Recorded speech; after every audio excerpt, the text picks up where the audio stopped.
All right, Dan, so we saw a few things with the irons that I liked a lot. Setup's pretty good.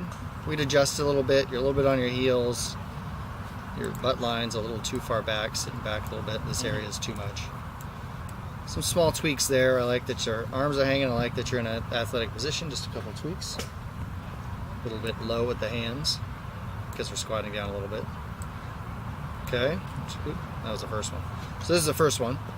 So we had the thumb behind the shaft, a little on top. You're kind of in between. I have some people it's right behind it, and they're trying to hit it as hard as they can with their thumb. Okay, you're sort of a hybrid in between. So I wanted you to get that hand more on top, and we see the difference in these two swings. But this one comes back, and I'm talking about not the left glove hand thumb. It should put the pressure on that thumb. Right. It's that right hand thumb, because that instinct then is going to be to throw it with that thumb, which we have a little bit of, but you do a pretty good job. There it is. See how I kind of throw it? Gets a little scoopy. Yep. Still pretty good though. Let's see how the foot stayed down. Yeah. Stopping is what helps it shoot by. Okay.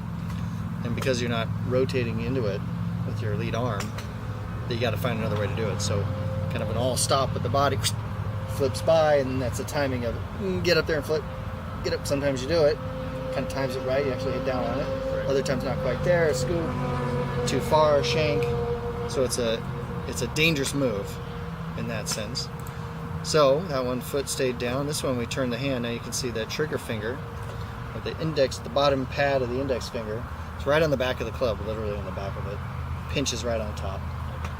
Grab a tee, put it in there, put the tee right on top of the shaft, you're good to go. Left hand looks pretty good. Okay, I like that grip pretty well. I wouldn't change it. Okay, still a little bit back, so we're going to be a little bit more, really want about this much space from our foot line. Okay. From your rear line there. Okay. So a little bit here, so we're going to lean into a little bit and stand up a little bit and bow down a little bit more. And what you'll feel is you'll be right in the middle of your feet, very balanced, instead of on the heels. Okay. Now we go back again. The way your arms fold up, pretty good. I'm going to keep that. We need a little bit more width. You're a little bit too connected to your body with that trail arm. This one. So it kind of folds up a little bit. We need to connect just the upper arm. So you can put a T under your arm and just hold the T so it separates a little bit, even though you're staying connected. Okay? So we work a little on that. That's why it gets a little overswung. It's definitely something I was confused about, or have been lately. We want a little connection, but not too much. The elbow glued. That's why I asked you about the 5 lessons, because there was a picture in the book, it was drawings, and it looked like the elbow was here.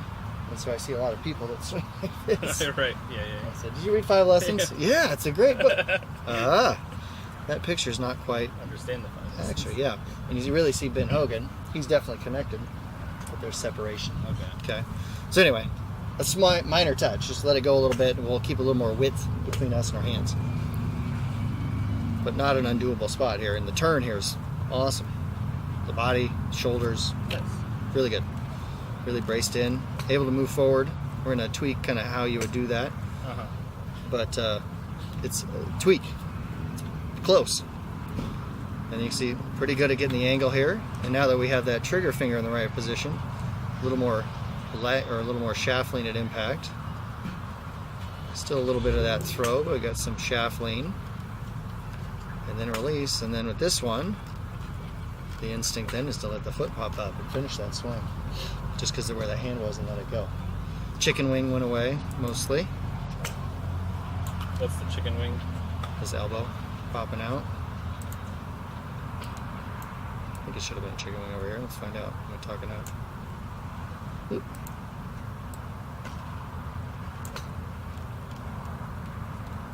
There it is. Not terrible. Sometimes I have people that pull wings out before you can see the club, so you're kind of at both. It shows you're a little out of sequence. Got pulled out a little bit. And then this one, because the hands are in a different spot. It's a whole lot of club before, and then we see it then, but we see the whole club coming out the other side. That's just the chicken wing's a symptom of what happened before. If you pull it way across, there's your elbow. So already better just by changing the grip. Good stuff. Okay. So again, a lot of good pieces, nice finish, got to the toe, you watch some videos, you have some good instincts of what's going on. So very encouraged. Then, let's take a little look-see at the driver. And I'll do this one. So little tweaks to the setup. Got a little tilt to your spine here, so another good instinct. Trying to hit up on this, right? So makes sense that we're a little tilted.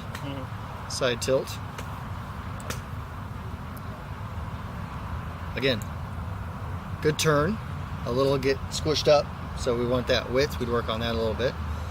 Club face is in a pretty good position. Flat left wrist. I mean, really good.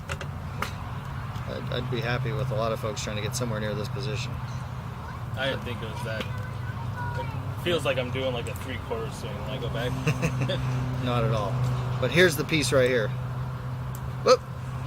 We moved. That's why you hit down on it. That's your center, right? The head is an indicator, but really what we're seeing is where did your chest, the center of you, move. Head just is that. Right. You could do this and move your head around. That wouldn't count, but normally people move where their head is. So you move forward just a little bit. Nothing crazy, but that's enough now to hit down on it. So we tweak how you came into it, but look at his instincts of the hit. Again, really good. Good angles, good rotation, the way your arms unfolded. Great instincts. Yeah, you just stay back on that, maybe we'll have you hit one more. Once you hit one more. So now, held that right there, just stayed behind it.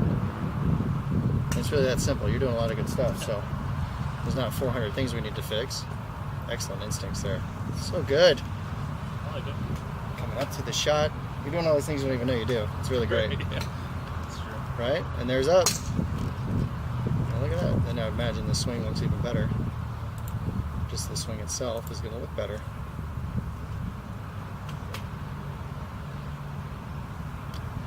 Once we move forward a little bit. Yay, a little squished and kind of thrown out of balance, right? Oh, by the way. 235 yards of carry, 216. Just gave you 20 extra yards. So. You're welcome. But that high launch, man, that is big time. That's where these boys are hidden. So everything kind of is a balance, wrapped around, so the body starts to make more sense as you go. So head behind the ball at impact. Again, another piece where I think we've been hitting some good drives real fast. Okay. So, oops.